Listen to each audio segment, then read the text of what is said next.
¿Ahora? Sí. Agradezco a Augusto que no se me había ido. Muchísimas gracias, Augusto. Uno se acuerda de la famosa frase de Vargas Llosa, ¿no? De ¿cuándo se jodió el Perú Zaballita, ¿no? ¿Cuándo se estropeó esto, la relación con Cataluña? Y a esa respuesta, a esa pregunta, Javier le dio una respuesta hace mucho tiempo. Yo creo que Javier Pérez Royo tiene una tesis sobre el origen del conflicto entre Cataluña y España, y no es una tesis ni mucho menos pacífica, y creo que es una tesis provocadora, incluso expresada en un lenguaje agresivo. Javier Pérez Royo, después de la sentencia del Tribunal Constitucional sobre Cataluña, creo que escribió un artículo en el diario El País en que decía que esa sentencia era equiparable a un golpe de Estado. Un golpe de Estado en el sentido jurídico kelseniano, ¿no? Podríamos decir, una ruptura del ordenamiento jurídico, ¿no? Llevada a cabo, en este caso, por el Tribunal Constitucional. Yo veo aquí muchos alumnos de Derecho Constitucional que se preguntarán cómo un profesor, un catedrático, puede decir que una sentencia del Tribunal Constitucional pronunciándose sobre una norma jurídica como era el Estatuto de Cataluña pueda ser equiparable a un golpe de Estado. Por eso la primera pregunta que yo le hago a Javier Pérez Royo tiene que ver con eso. ¿Por qué esa sentencia tiene ese grado de dramatismo y por qué se puede situar ahí el origen del conflicto entre Cataluña y en España? Muchas gracias por la invitación y por la presentación. Y añadir que Víctor está en Sevilla no por mí, sino porque se enamoró de su mujer. Y entonces fue una señora sevillana maravillosa, se enamoró de ella y eso fue lo que hizo que se viniera a Sevilla. Y afortunadamente tuvimos la suerte de que en ese momento había una plaza en el departamento que pudimos acogerlo y convertirse en un profesor, y estamos contentísimos de que Víctor viniera, pero que yo no fui el motivo. Yo me beneficié de que Víctor se enamorara de Sabrina y que realmente eso le condujera a Sevilla, y ahí entramos ya en contacto, ¿no? Por lo tanto, las cosas como son, las cosas como son. Entonces, efectivamente, no después de que se dictara la sentencia, la 31/2010, en el mes de julio, sino en el mes de febrero de 2007,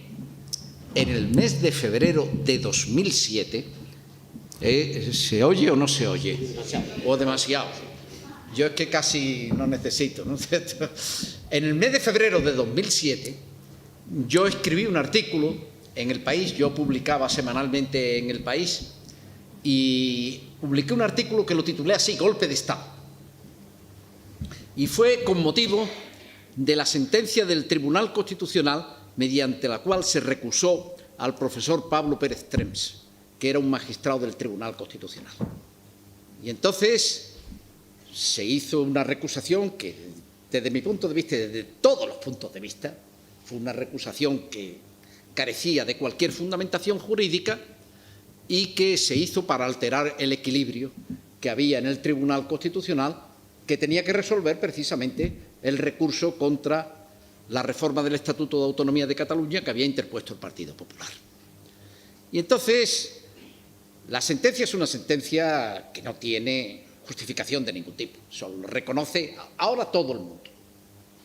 Y entonces, cuando se hizo esa sentencia, yo dije: señores, en el Tribunal Constitucional se está fraguando un golpe de Estado contra el Estatuto de Autonomía de Cataluña, contra la reforma del Estatuto de Autonomía de Cataluña.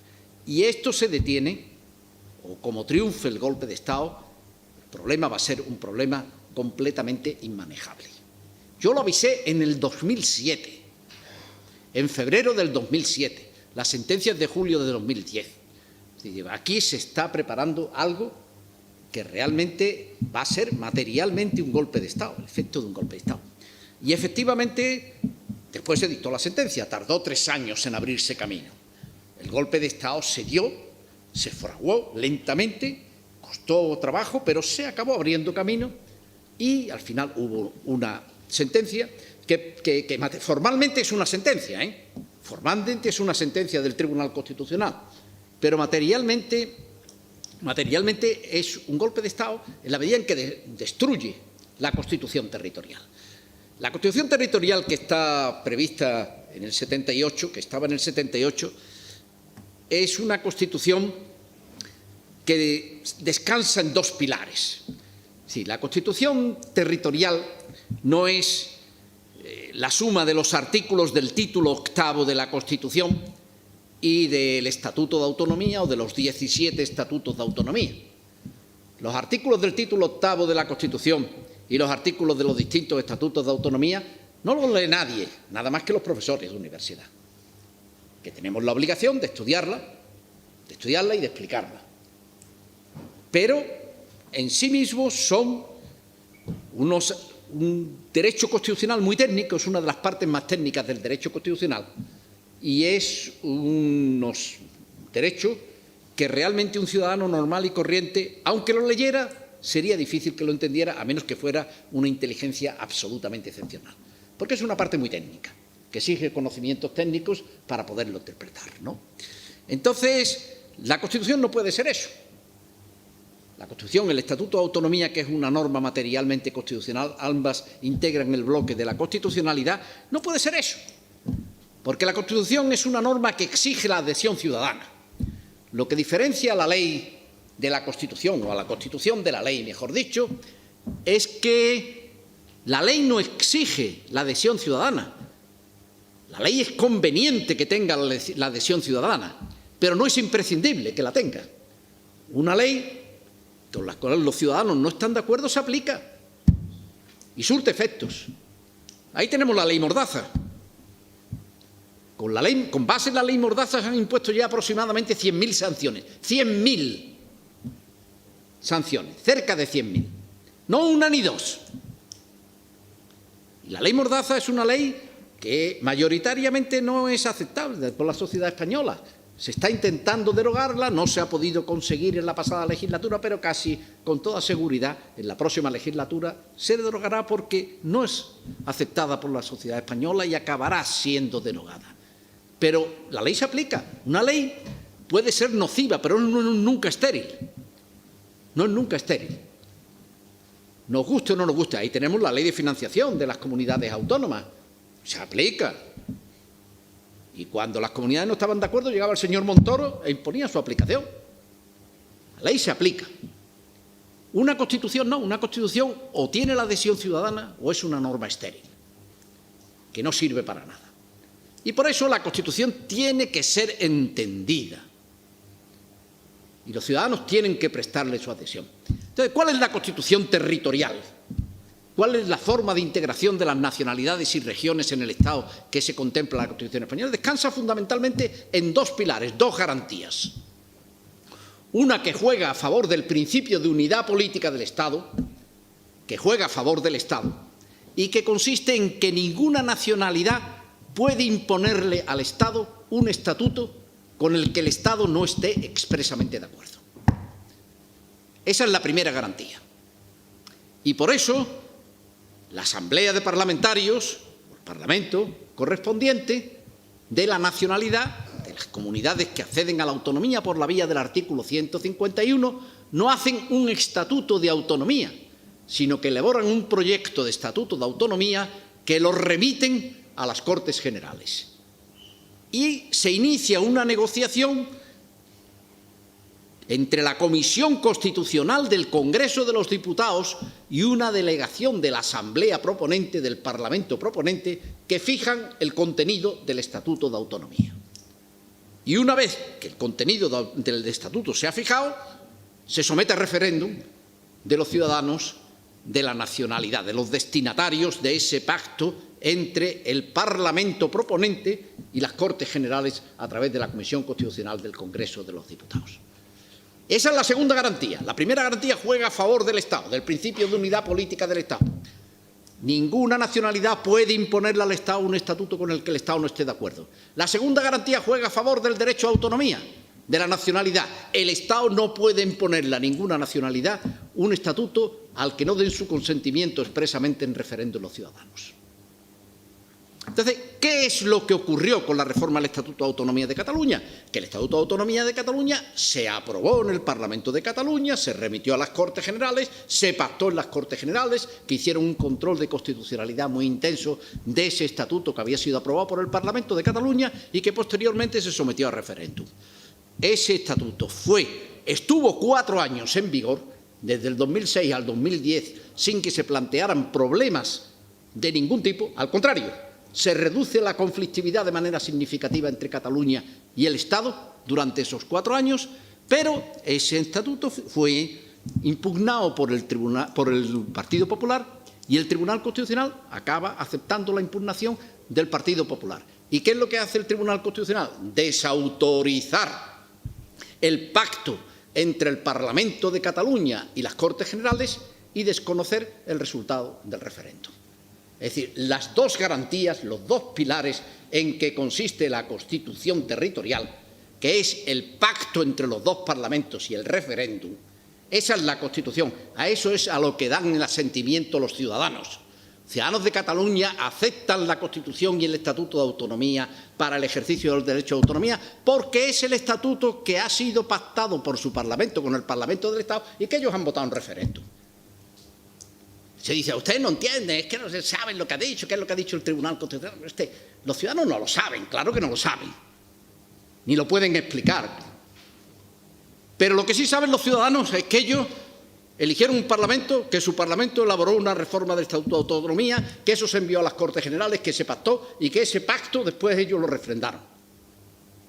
Y que eso ha sido anulado por el Tribunal Constitucional. Y por lo tanto, el Tribunal Constitucional materialmente hace saltar por los aires los dos pilares, las dos garantías en que descansa la Constitución territorial. Y por eso materialmente lo que se produce es un golpe de Estado. Formalmente es una sentencia constitucional. Materialmente es una destrucción de la Constitución territorial, que es lo que ha ocurrido en Cataluña desde entonces, el desorden. En Cataluña no hay Constitución. En Cataluña hay formalmente una Constitución y un Estatuto de Autonomía, formalmente, exactamente igual que en todos los demás territorios, exactamente igual que en todas las demás comunidades autónomas. Está la Constitución y el Estatuto de Autonomía, pero los ciudadanos no lo aceptan. No lo aceptan y, por lo tanto, son normas estériles.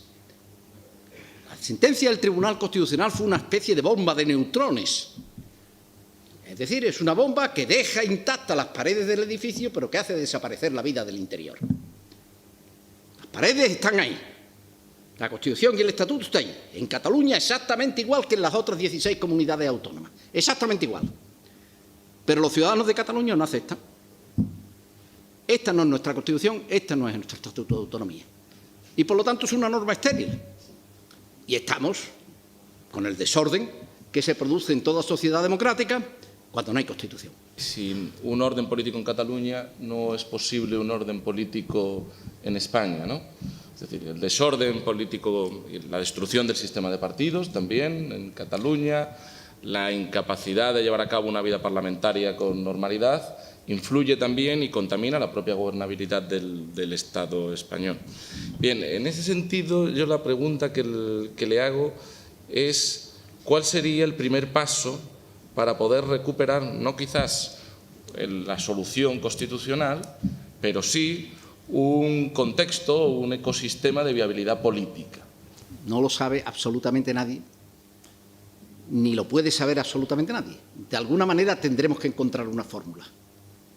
Es decir, Cataluña, y eso es lo que la evidencia empírica de estos años, desde que se dictó la sentencia, desde el 2010 y toda la evolución que hemos tenido hasta hoy, con todas esas diadas masivas, con el referéndum del 9 de noviembre de 2014 y el del 1 de octubre del 2017, y con todo esto, lo que nos ha puesto de manifiesto la experiencia de estos años es que el nacionalismo catalán no tiene fuerza para imponer la independencia de Cataluña,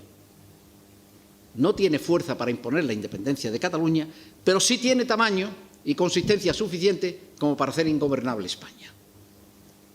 Ellos no pueden independizarse, pero pueden hacer imposible la gobernabilidad del Estado, que es la situación en la que nos encontramos. El problema inicialmente es un problema de Cataluña, pero al final se ha ido introduciendo y nos encontramos en una situación como la que realmente estamos desde el 2015. Desde el 2015.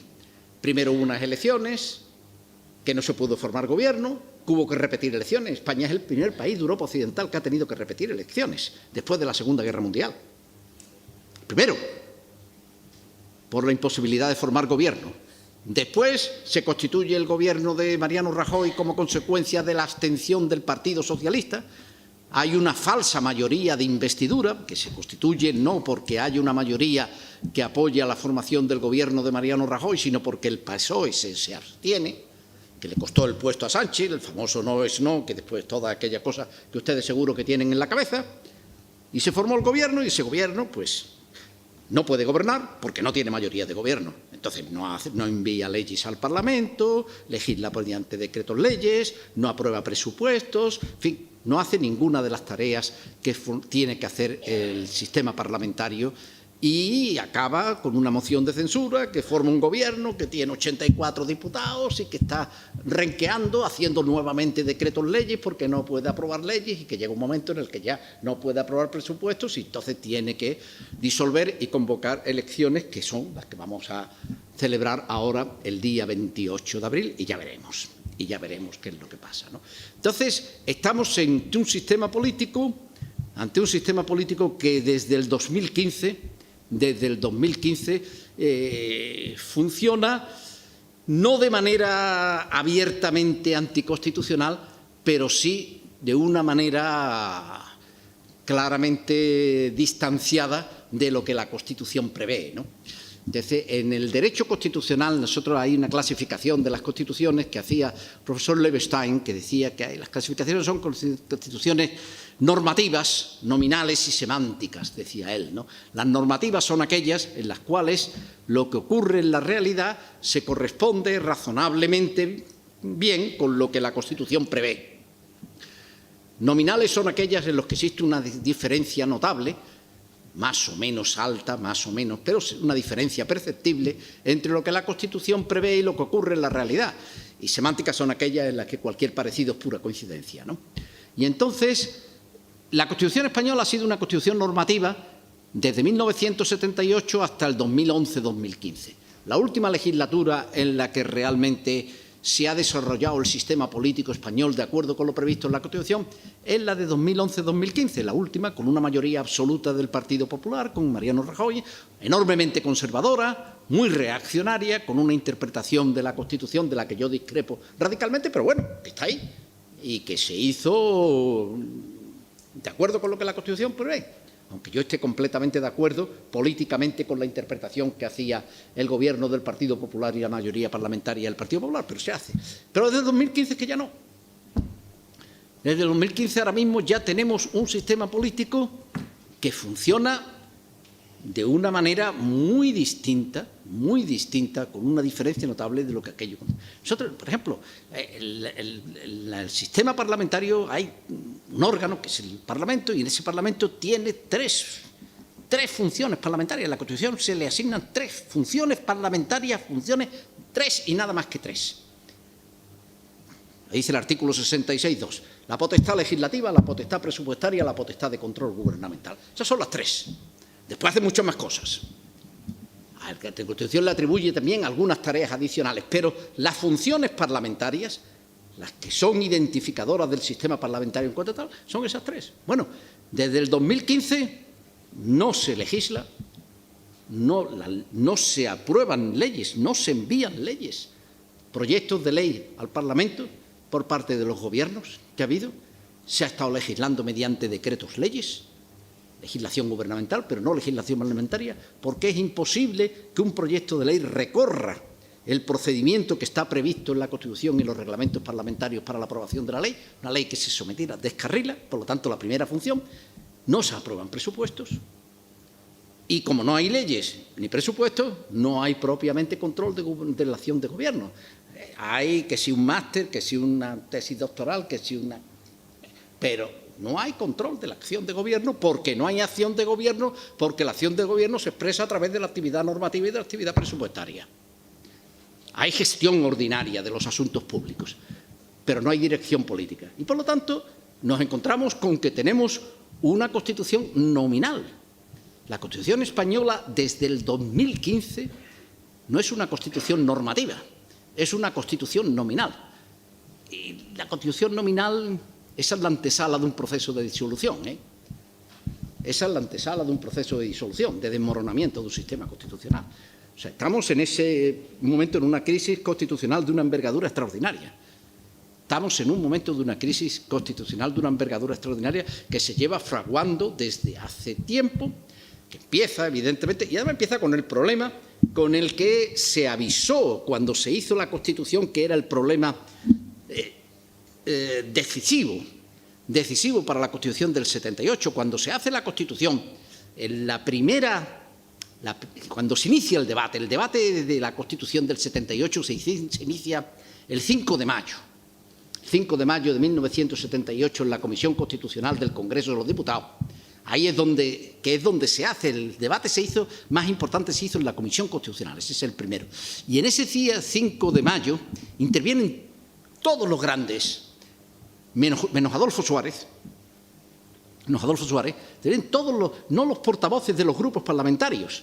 Curioso, porque no se inicia con los portavoces de los grupos parlamentarios, sino con los dirigentes políticos, los máximos dirigentes políticos. Por ejemplo, no interviene Peces Barba, que era el portavoz parlamentario del partido y que había sido el miembro de la comisión, lo hace Felipe González. No lo hace Soletura, que era el portavoz del Partido Comunista, lo hace Santiago Carrillo. Interviene Tierno Galván, interviene Fraga Iribarne, interviene Herrero de Miñón, porque no lo hace Adolfo Suárez. Adolfo Suárez, que fue una persona que ninguno de los que estamos aquí podemos discutir, que tuvo una capacidad política enorme, que fue una figura política importantísima, pero tenía un problema que lo inhabilitaba como presidente del gobierno de una democracia parlamentaria. Y es que era incapaz de debatir en el Parlamento. Era incapaz de debatir en el Parlamento. No hay un solo debate. Hasta el punto de que la investidura de Adolfo Suárez como presidente del gobierno se hizo sin debate de investidura.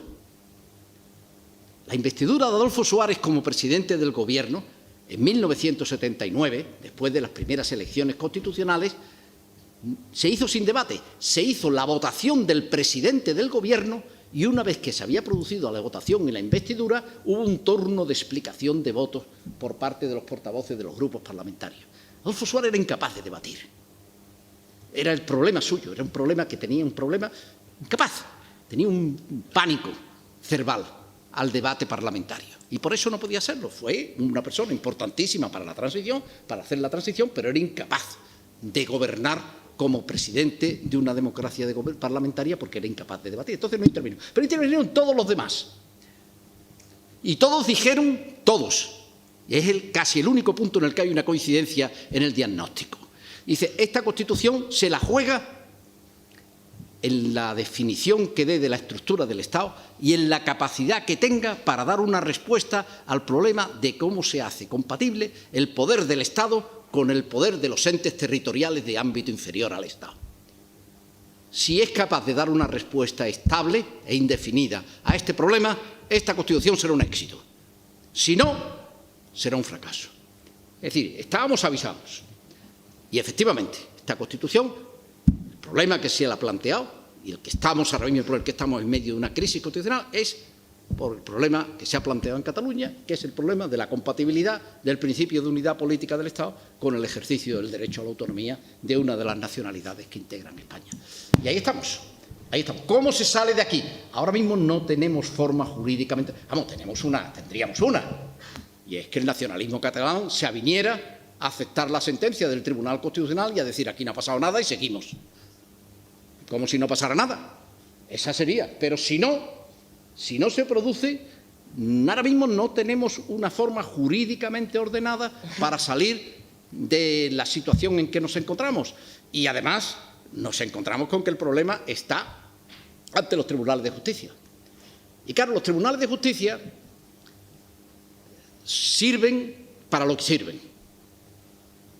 Y pueden dar respuesta a los problemas a los que pueden dar respuesta. Son insustituibles para dar respuesta a los problemas a los que tienen que dar respuesta. Pero cuando se intenta que un tribunal de justicia dé respuesta a aquello a lo que no puede dar respuesta, el problema es el disparate. Y esa es la situación en la que nos encontramos ahora mismo. Esto no se puede resolver. mediante sentencias de los tribunales de justicia, sean tribunales constitucionales o sean tribunales ordinarios. Este es un problema político, de naturaleza política, que únicamente puede resolverse mediante negociación política a través de órganos que estén legitimados democráticamente de manera directa. ¿Y cómo vamos a conseguirlo? Pues ahí es donde estamos. Habrá que inventarse. Ahora tendremos que entrar de alguna manera en la invención de alguna fórmula a través de la cual se reinicie una negociación que permita restablecer una relación entre Cataluña y el Estado que sea aceptable en Cataluña y que sea aceptable en el resto del Estado. Y eso no lo sabemos cómo se va a producir. Eso es algo que lo iremos viendo. De alguna manera saldremos, evidentemente, pero no lo podemos saber ahora mismo. Yo creo que usted siempre ha sido contrario a la celebración de un referéndum. No sé si ha entendido que no cabe dentro de la Constitución la posibilidad de, mediante una reforma de la ley orgánica que regula diversas modalidades del referéndum, se pudiese habilitar esa posibilidad, pero sí tengo claro que siempre ha sostenido que ante este tipo de disyuntivas, someter al cuerpo electoral determinadas preguntas que son trascendentales para la vida de una comunidad política provoca una gran división y no integra. Mi pregunta es la siguiente: si usted va mucho a Cataluña, si usted sigue pensando lo mismo, es decir, si hay que descartar el referéndum, si no es una solución posible, sobre todo tomando en consideración cómo se ha expresado el propio pueblo catalán a través de la democracia representativa, porque ha sido obvio que nunca ha superado la barrera del 50% el independentismo, y luego, además, si es necesario, le pregunto, abandonar por parte del independentismo la propuesta del referéndum de autodeterminación para poder encontrar una solución constitucionalmente ordenada. Esa sería mi pregunta. El referéndum es útil cuando se plantea de una manera adecuada. Es decir, un referéndum no puede plantearse arrojando una pregunta a los ciudadanos y decir, ahí tenéis esa pregunta y a ver, sí o no. Así no se puede resolver, y menos un problema tan políticamente tan vidrioso y tan difícil como es el tema de la integración de una parte del Estado en el conjunto del Estado, de una nacionalidad en el Estado. Ese es un problema que el referéndum como fórmula es una fórmula muy divisiva, que genera una cantidad de problemas enormes, entonces es una mala fórmula. Otra cosa es el referéndum de ratificación de un pacto, que es como estaba planteado. Como fórmula de ratificación de un pacto, eso es una fórmula muy apropiada y que le da mucha legitimidad a la norma jurídica, ¿no? Y le da mucha fórmula. Es decir, eso sí. Ahora, un referéndum de pronto va a decir, ¿quieren ustedes ser independientes o quieren ustedes? Eso es una mala, eso es muy mala. Eso es el Brexit. Eso es el Brexit. Lo que ha pasado en el Reino Unido, y ahí tenemos el ejemplo. Que de pronto se le plantea a los ciudadanos, sin encomendarse a Dios ni al diablo, de pronto un primer ministro para resolver un problema que él tiene en el interior de su partido con algunos parlamentarios que son resistentes a la integración del Reino Unido en la Unión Europea, de pronto dice, bueno, pues voy a plantear el referéndum, que lo voy a ganar, así les tengo la boca callada y ya me quedo yo tranquilo y empieza a funcionar. Bueno, y sale lo que sale, el disparate que ha salido y que no saben cómo salir ahora, que se encuentran ahora mismo porque, claro, los ciudadanos han dictado una resolución, han hablado, y ahora resulta que la manifestación de voluntad de los ciudadanos no se puede llevar a la práctica, porque no sabían lo que estaban aprobando. Formalmente han dicho sí o no a una cosa que no sabían cuáles eran las consecuencias del sí o del no. Y claro, cuando se tiene que aplicar, pues no saben cómo aplicarlo. Y cuando el Parlamento tiene que aplicar la resolución de los ciudadanos en un referéndum, pues el Parlamento no se puede poner de acuerdo, y no es capaz de ponerse de acuerdo, y no es capaz de transformar esa decisión popular en una decisión parlamentaria, y se encuentran en el lío en el que se encuentran ellos, y como consecuencia de ello en el lío en el que nos encontramos todos los demás países que están en la Unión Europea. El caso de la integración de Cataluña con España es otro problema distinto, pero similar. Entonces, eso no es un problema no es un problema para resolverlo, es un problema que hay que pactarlo, que hay que negociarlo y después de la negociación del pacto tendría que haber un referéndum. Esa era la fórmula, eso es lo que se ha roto. Entonces, ahora mismo, ¿cómo nos encontramos? Pues nos encontramos en una situación en la que yo creo que referéndum no va a haber nunca. Referéndum que se ha planteado en Cataluña no va a haber nunca, pienso. Y si lo hay es porque el Estado español ha entrado en un proceso de descomposición. Ahora mismo, muy mayoritariamente en España no se acepta y que se plantee un referéndum en Cataluña para que Cataluña decida si quiere formar parte del Estado español o quiere constituirse en Estado independiente. Yo creo que eso no va a haber ningún gobierno del Estado español que acepte ese planteamiento. Ahora, de alguna manera tendrá que haber un referéndum en Cataluña, pero ese referéndum en Cataluña tendrá que prepararse previamente mediante negociaciones entre el Estado y la Comunidad Autónoma de Cataluña. Y después se podrá plantear. Pero un referéndum de autodeterminación, un referéndum sobre el derecho a decidir, un referéndum en Cataluña para decidir de entrada si se mantienen dentro del Estado o se constituyen en un Estado independiente, yo tengo la impresión de que eso ningún gobierno del Estado español lo va a aceptar. Y las posiciones políticas de los partidos que en su conjunto representan aproximadamente el 70 o el 80% de los ciudadanos no lo van a aceptar nunca, ¿no? Pienso, Por lo tanto, esa no va a ser la fórmula. Esa no creo que pueda ser la fórmula. Y no porque jurídicamente la Constitución no lo permita, sino porque políticamente no es aceptable para la mayor parte de la sociedad española. Cuando usted habla de un pacto entre Cataluña y España, que posteriormente tenga que ser secundado por el cuerpo electoral catalán a través de un referéndum, pues esto rima, ¿no?, con las tesis del federalismo asimétrico, de la bilateralidad. Claro, yo creo que en esto no estamos de acuerdo. Yo siempre he pensado que, por mucho que haya gente que se escandalice con las asimetrías entre territorios, si uno lee la Constitución de 1978 está llena de asimetrías. Habla de nacionalidades y regiones, el acceso a la autonomía era diferente, hay un reconocimiento de los derechos históricos, disposición adicional primera, hay un reconocimiento de las particularidades lingüísticas, del derecho privado foral. Es decir, hay más asimetría en el marco territorial, en la forma territorial del Estado, que simetría, ¿no? Pero claro, usted fue ponente del Estatuto de Andalucía. Usted hizo campaña a favor de la autonomía andaluza y en buena medida usted fue protagonista del hecho histórico que cambió la forma de entender, ¿no?, la forma territorial española y que hizo que virara hacia un modelo, digamos, de descentralización mucho más simétrica. La cuestión que yo le planteo ahora es si es posible dar una solución al problema catalán sin recuperar la idea de asimetría que desde mi punto de vista está en la Constitución. Si esto sería aceptable por la cultura política ahora de los españoles. Yo aquí veo generaciones de estudiantes que han crecido ya en comunidades autónomas, que tienen un sistema político con un parlamento y que han asumido un umbral de competencias y que han reformado sus estatutos.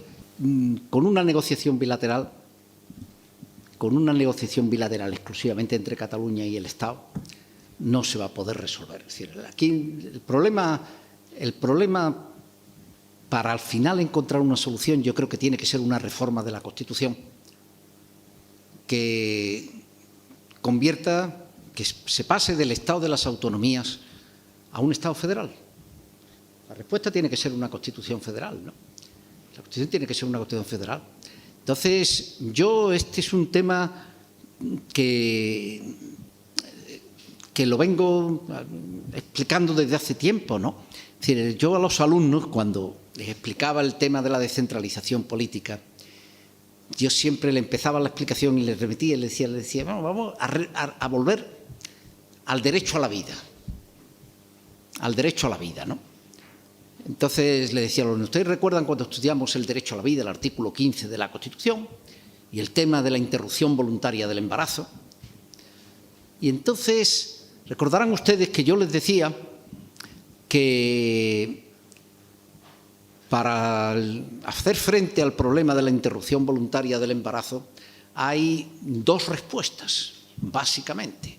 Una que es la que considera que la interrupción del embarazo es un acto antijurídico siempre, pero que ese acto antijurídico puede verse exonerado de responsabilidad penal en determinados supuestos.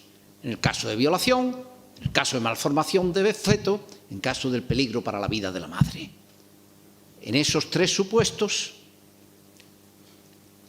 la interrupción del embarazo sigue siendo un acto antijurídico, pero no son perseguidos penalmente ni las mujeres que interrumpen el embarazo, ni el equipo médico que practica la operación.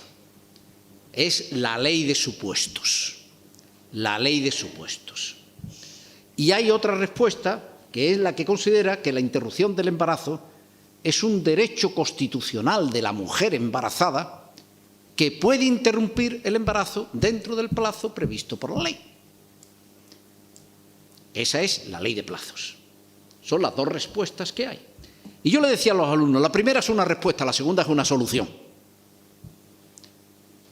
Porque la segunda habla el lenguaje de los derechos fundamentales. La primera no habla el lenguaje de los derechos fundamentales. El acto es antijurídico. Y las mujeres que practican el embarazo, la interrupción del embarazo, tienen la posibilidad de no ser perseguidas personalmente, penalmente, pero no tienen seguridad porque no están ejerciendo un derecho. Con la ley de plazos, ella y los médicos tienen la seguridad de que están ejerciendo un derecho y de que, por lo tanto, no incurren en responsabilidad penal de ningún tipo. Por lo tanto, la primera es una respuesta, la segunda es una solución. Y entonces, cuando llegaba, le decía, pues mire usted, en lo que respecta a la descentralización política, el Estado de las autonomías es al Estado federal lo que la ley de supuestos es a la ley de plazos. El Estado de las autonomías no está definido en la Constitución. La Constitución posibilita que se ejerza el derecho a la autonomía y que, como consecuencia del ejercicio del derecho a la autonomía, a través de la aprobación de los estatutos de autonomía, se acabe teniendo una forma de Estado políticamente descentralizada. Pero la forma de Estado políticamente descentralizada no está definida en la Constitución, sino que está definida con base en la Constitución, pero en normas infraconstitucionales, que son los estatutos de autonomía. Entonces, esto es una respuesta. Esto es una respuesta. Pero no es una solución. Digo, claro, una respuesta puede convertirse en una solución. Sí. ¿Y estaría dispuesto el independentismo catalán a asumir una solución federal que equipare el autogobierno catalán en la Constitución al resto de comunidades autónomas? Esto es lo que tendríamos que ver. Y que su posición institucional... Esto es lo que tendríamos que ver. Si nosotros vemos en la historia constitucional de España, ¿qué es lo que ha pasado? Las dos experiencias que hemos tenido de descentralización política, ¿qué es lo que ha ocurrido en España? Pues ha ocurrido que empieza Cataluña, fundamentalmente Cataluña, abriendo el camino y reclamando el ejercicio del derecho a la autonomía, que lo consigue. Caso de la Constitución del 31, con el Estatuto de Autonomía del año 32, es la única región autónoma que se constituye con base en la Constitución de 1931, pero en la cabeza del constituyente del 31 está que va a haber regiones autónomas en todo el territorio del Estado. ¿Y eso dónde se ve? El artículo que se dedica al Tribunal de Garantías Constitucionales. El Tribunal de Garantías Constitucionales, había un magistrado en el Tribunal de Garantías Constitucionales por cada una de las regiones autónomas. Región autónoma nada más que existía Cataluña, pero había un magistrado por cada una de las regiones autónomas. Y el mapa de regiones autónomas figura en la ley orgánica del Tribunal de Garantías Constitucionales, donde aparecen 15 regiones autónomas, que son las 17 actuales. Lo que pasa es que Madrid no estaba, porque entonces no estaba, pero hay algunos, no recuerdo ahora mismo cuál otra. 15. O sea, el mapa autonómico estaba. Y En lo largo de la década del 30, después de pasar la crisis catalana del 34 con la suspensión de la autonomía y después de las elecciones del 36, se aprueban los estatutos de Galicia y del País Vasco y estaban en cola todas las demás regiones. Si no hubiera habido la guerra civil, hubiéramos tenido un Estado con 15 comunidades autónomas, con 15 regiones autónomas, funcionando, que en el marco de lo que fue el constitucionalismo posterior a la Segunda Guerra Mundial hubiera sido un Estado federal.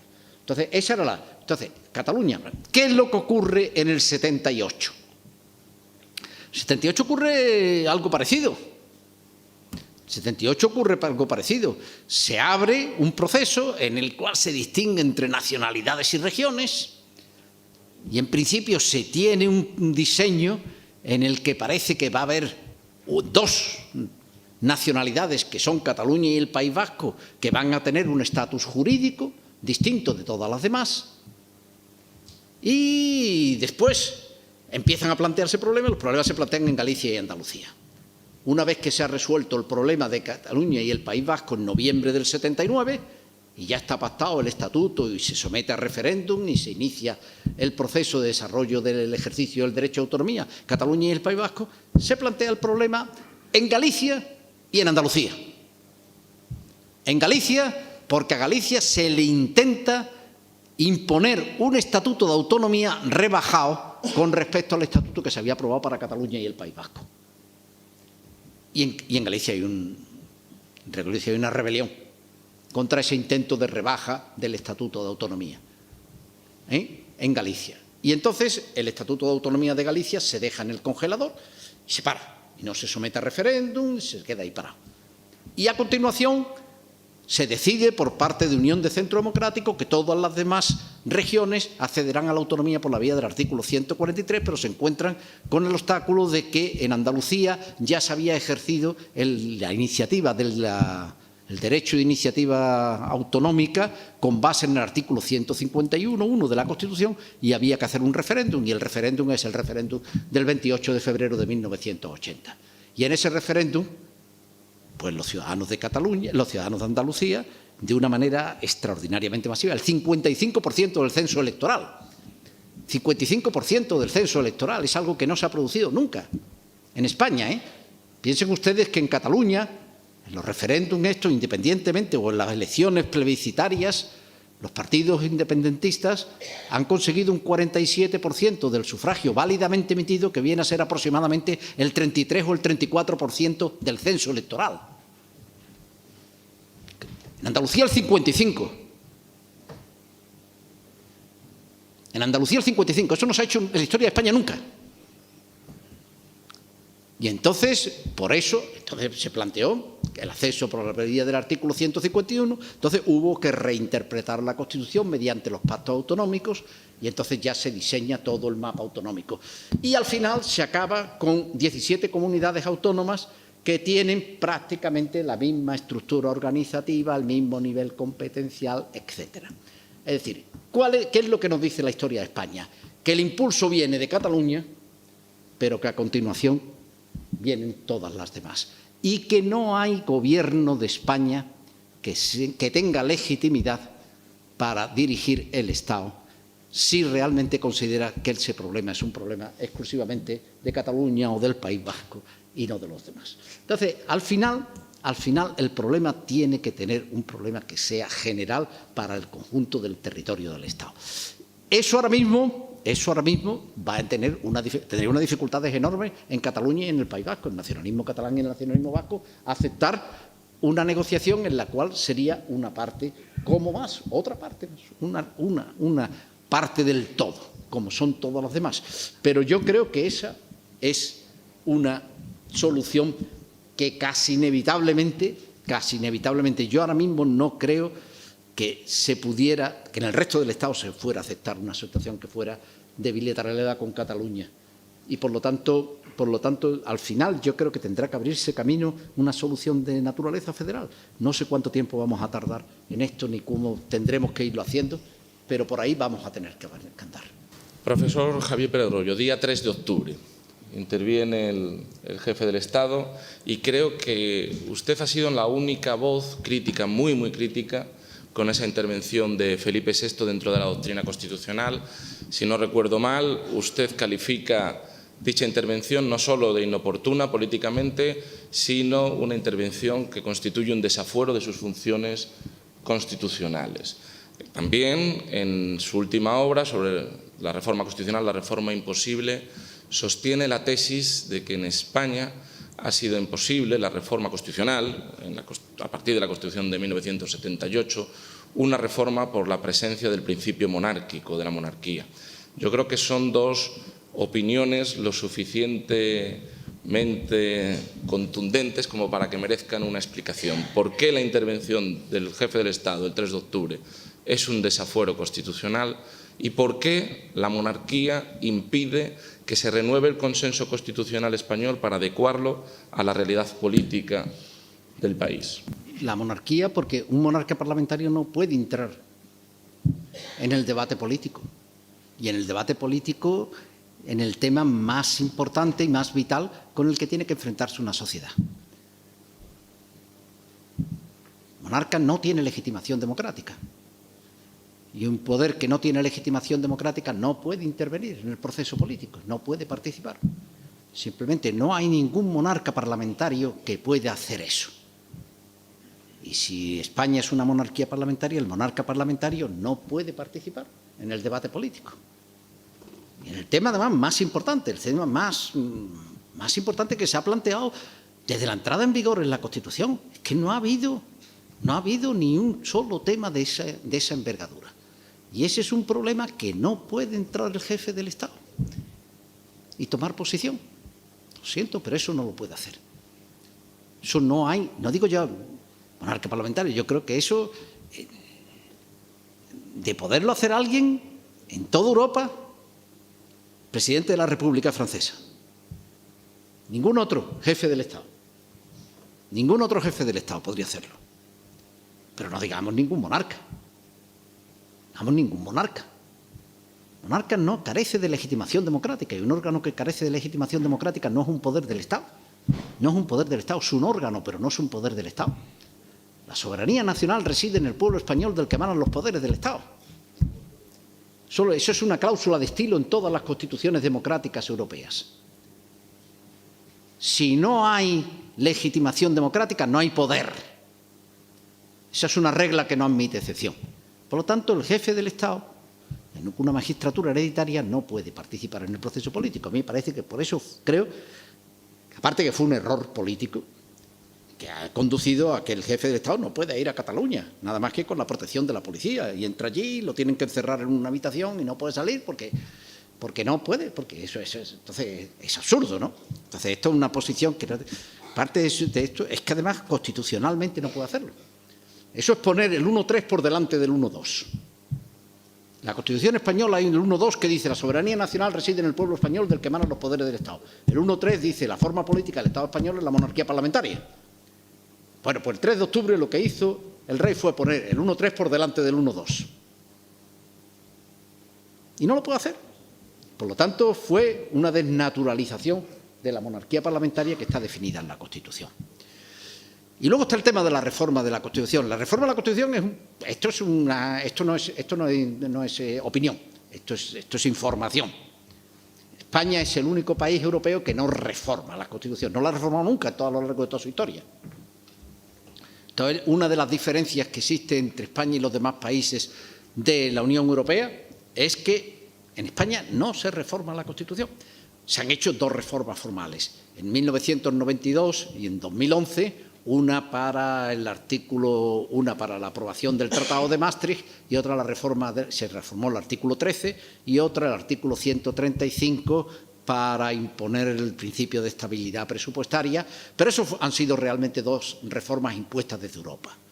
Son dos incidentes en el proceso de construcción de la Unión Europea, el primero, y el otro, el segundo, un incidente en el proceso de normalización de las relaciones entre los países que comparten la moneda única. Entonces, esa es una reforma alemana, La del 2011 es una reforma alemana que se hizo en Alemania entre el 2006 y el 2009 y esa reforma alemana se ha ido trasladando a los demás países que tienen la moneda única y que la han hecho bien mediante reformas constitucionales o bien mediante reforma de una ley orgánica, como lo hizo en el caso de Francia, pero eso no es una cosa. Pero reformas endógenas, reformas que nazcan de la propia sociedad española, España no se ha producido ninguna, nunca, nunca, este es un problema. Y esto, en realidad, mi interpretación, evidentemente es mi opinión, o sea, el problema viene de la monarquía. En España hemos tenido 2 restauraciones monárquicas. España es el único país de Europa que ha restaurado después, cuando se acaba. Hay un momento que es la época de la restauración, que es inmediatamente después de la Revolución Francesa. Un momento que se produce la restauración, pero esa es una fase que acaba y después de la Revolución de 1848, es decir, cuando ya el Estado constitucional se ha consolidado de manera definitiva en el continente europeo, ya no ha habido nunca restauraciones monárquicas. Al contrario, lo que ha habido son poner fin a la monarquía y se inventan cláusulas de intangibilidad de las constituciones para hacer imposible la restauración monárquica. Las cláusulas de intangibilidad de la Constitución nacen para hacer imposible la restauración de la monarquía. Lo que hace Francia en 1884, la forma republicana de gobierno no puede ser objeto de una ley de revisión. Lo que hace Portugal en 1911, lo que hace Alemania en 1919, lo que hace Italia en 1947. Es decir, siempre las cláusulas de intangibilidad se han inventado para hacer imposible el retorno de la monarquía, la restauración de la monarquía. En España hemos ido a la inversa y hemos hecho 2 restauraciones, una a finales del XIX y otra a finales del siglo XX. Y entonces, la monarquía, la experiencia de reforma de la Constitución es una experiencia que tiene 2 tradiciones en Europa.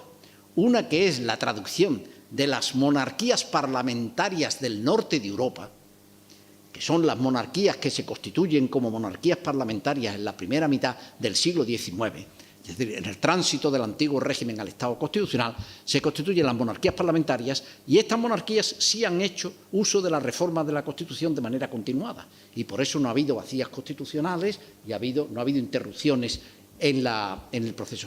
Los demás países que no se convirtieron en monarquías parlamentarias en el tránsito del antiguo régimen al Estado constitucional en la primera mitad del siglo XIX, sino que son monarquías en las que el monarca juega un papel importante en el proceso político, no hacen reformas de la Constitución mientras son monarquías.